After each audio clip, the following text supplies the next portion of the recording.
Garenhoff is one of my favorite locations in Guild Wars 2. Located in southeastern Kessex Hills, this port city is home to many wonders, including the iconic Wizard's Tower. The city of Garenhoff, as well as the Wizard's Tower, will be playing an upcoming role in the next Guild Wars 2 expansion, Secrets of the Obscure. This video is going to be talking a bit about the expansion, as well as the final story mission in Ender Dragons, so if you don't want any spoilers, go play that last mission and check out the expansion website for more details, and then come back to this video where I will be talking about it now.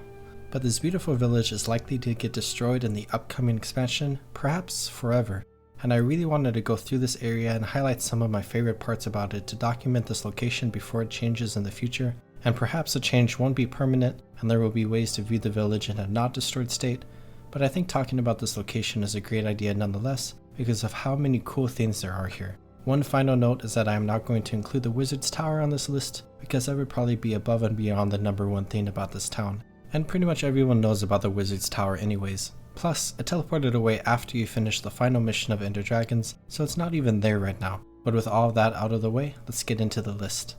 And the number 10 spots are the trees. This might sound silly, but the trees in this town are super cool if you take a moment to look around. Within the city itself, you can find a bunch of different trees all around that are inside of stone circles to preserve the dirt and everything else in the ground. This is a similar type of thing we see in a lot of urban areas in real life in order to have trees in the middle of a giant city, and it just feels cool to see that type of thing going on here in Garenhoff because it makes the city feel a little bit bigger and more urbanized compared to other locations in the game. There's also this giant tree in what can best be described as the town's center, and there are a bunch of other trees surrounding Garenhoff, given that Kessex Hills is a little bit of a foresty region. I especially love this one right here that is growing out of the mountain edge and is right next to this person's front door. In the number 9 spot are these two balconies located on the southeastern end of the village. These are two cool spots that overlook the little bay area here and also looks out into the Sea of Sorrows. Overall, it is pretty basic with some villagers around and not much else going on, but the combination of the scenery of the spot you are standing on, as well as the scenery that you can look out at, is beautiful. I especially love the one higher up because you have one of those cool city trees here and a trellis with some flowers growing on it. If you are someone who's looking to purchase property in the city and wants to be as close as possible to the Sea of Sorrows, this would be the ideal house for you. Coming in at number 8 is all of the sheep and rams looking down into the village. I mean, just look at them. All across the cliff sides that overlooks the city, there are a bunch of longhorn sheeps and rams just hanging out, doing their own thing, wandering around a little bit. There's even a raccoon hanging out with them. This one is like right next to the front door of this person's house. I just love them. But it's a nice amount of flavor that adds some liveliness to the area surrounding Garenhoff. It obviously makes a lot of sense that there are sheep hanging around here just like all the other various other wildlife and monsters that call this area and the surrounding region their home. But I just think about how fun it would be to be walking through the streets, looking up, and seeing a sheep staring back at you from the cliffside. And in the number 7 spot is all of the ambient dialogue around the city. Every location in Guild Wars 2 has a wide variety of voice dialogue that randomly plays whenever you are in the area, and Garenhoff is no exception. But a really fun thing about the city nowadays is that there's actually a bunch of new dialogue that exists with the updated version of the city after you complete the final Ender Dragons mission. A bunch of pre-existing characters say new things, and there are even new characters like April, who we got to meet during the Someone in Need community achievement and is potentially a member of the Mesmer Collective. Which really quickly, I'll just say that this might be an important story beat going forward into the expansion. The story beat that the Mesmer Collective might be playing a bigger part in the expansion, which I talked about in a previous video. But here is some of the new dialogue added into Garenhoff. Gone. Whenever the baby wakes me up, I take her for a walk around the block, usually does the trick. And when we rounded the corner, I realized that the tower wasn't obscuring the moon. It always does that time of night. It was just gone. It was there when I walked home from the market. It was there before we went to bed. Now, it's gone. Did you smell anything weird? See anything? No, nothing like that. It just left. I think it left us. You know, I'm getting tired of people pretending to know the wizard.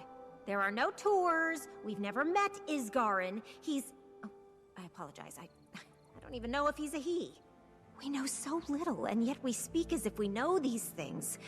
We act familiar. We know nothing. And now it's gone.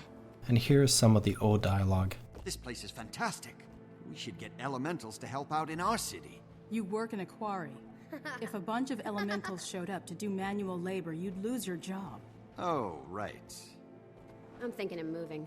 I'm tired of tourists gaping at us like we're putting on a show for them. I like my privacy. Where will you go? Divinity's Reach, maybe. Might join the carnival there. You make no sense. And coming in at number 6 is this merchant with a bunch of chickens hanging out. She's right next to one of the balconies overlooking the Sea of Sorrows and has her own market stand up. Throughout the city, there are actually quite a few market stands with various merchants, and this one right here is just a normal merchant that sells tools and salvaging kits. Nothing too special beyond the beautiful location that she is set up at. However, what I love most about this one is all the chickens that are around her. There are a few different chickens spread throughout the city, but for some reason, 3 to 4 of them love to hang out right next to this merchant. It makes me wonder why this merchant was specifically selected to have the most chickens, and why all of these chickens are this far down in the city, but I just really like them. I know if I had a market stand up in a city, I would want the chickens to hang out near me. In the number 5 spot, we have the giant Arcane Eye base that is in Garenhoff.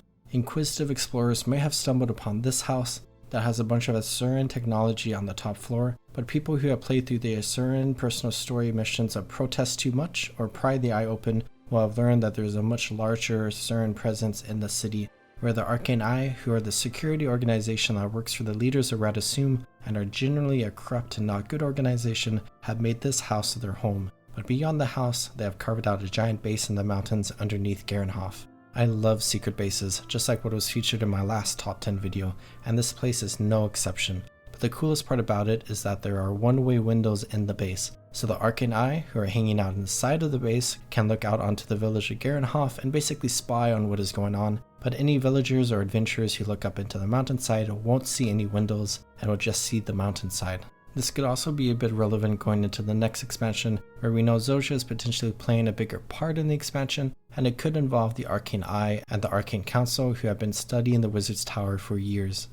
Coming in at number 4 is the Garenhoff Docks. Garenhoff has multiple tiers to the city, and if you make your way all the way down to sea level, you will come across the docks with a boat anchored here. I mean, I already mentioned that Garenhoff is a port city, so obviously they are going to have some docks, but I just think they are really cool. The docks are an integral part to the city given the fact that Garenhoff is a port city. You'll have boats coming in and leaving to other parts of Kryde and Tyria, like Lion's Arch and Radasum, but I'm just a big fan of dock environments in video games. I love walking near the sea, seeing boats anchored in, seeing all the dock workers, looking at all the cargo and supplies that are being put on and taken off of boats, and everything else that is going on. It's just a good vibe, and the docks here match those vibes and add a lot of flavor to the city. Coming in at number 3 is basically the city itself, specifically how the city is set up with all the different buildings and streets. I mentioned all the different houses throughout this video, but there are just so many of them. Unfortunately, most you can't explore as most of the doors are locked, but having the houses here really just adds to the atmosphere of the city. This is probably one of the most house-dense locations in the entire game.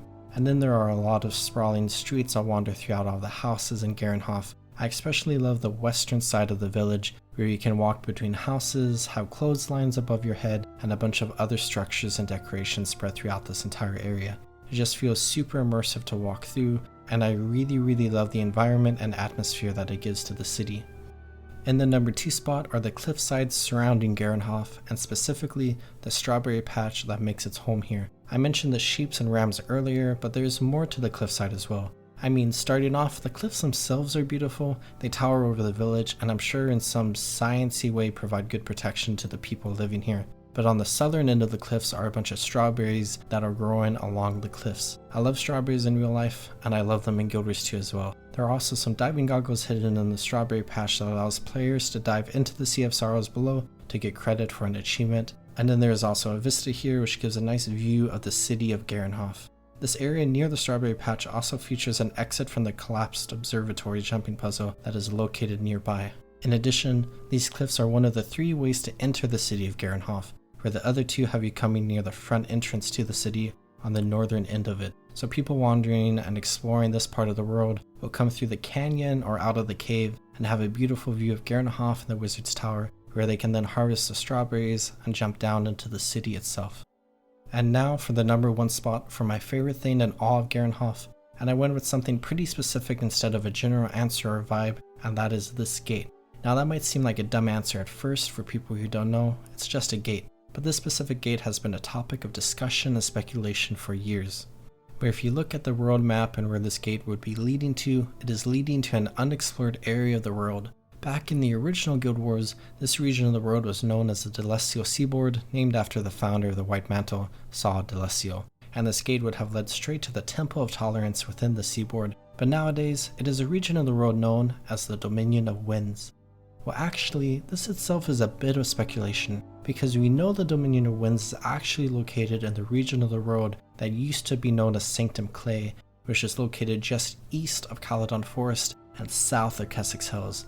However, there's also this region of the world that lies just west of Lion's Arch, where a bunch of Tengu are guarding a gate that leads to the Dominion of Winds. So there has been a lot of discussion on what exactly this place is.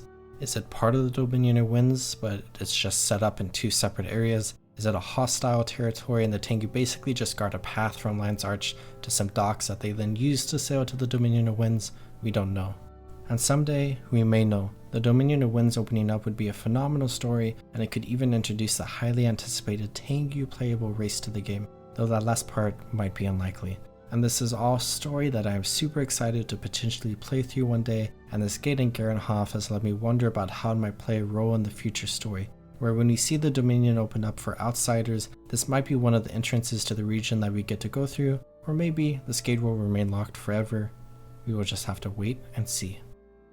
And that's my list. I really wanted to highlight the city of Garenhoff because of how cool it is and the future that it has in Guild Wars 2's story. I hope you enjoyed this video. If there is anything about Garenhoff that you specifically like, and if there's anything that I missed in this video, feel free to share them down in the comments. I also just wanted to mention that I really appreciate the support that this series is getting, and I am definitely going to keep making top 10 videos moving forward. I hope you all are taking good care of yourselves. Have a good one, everyone.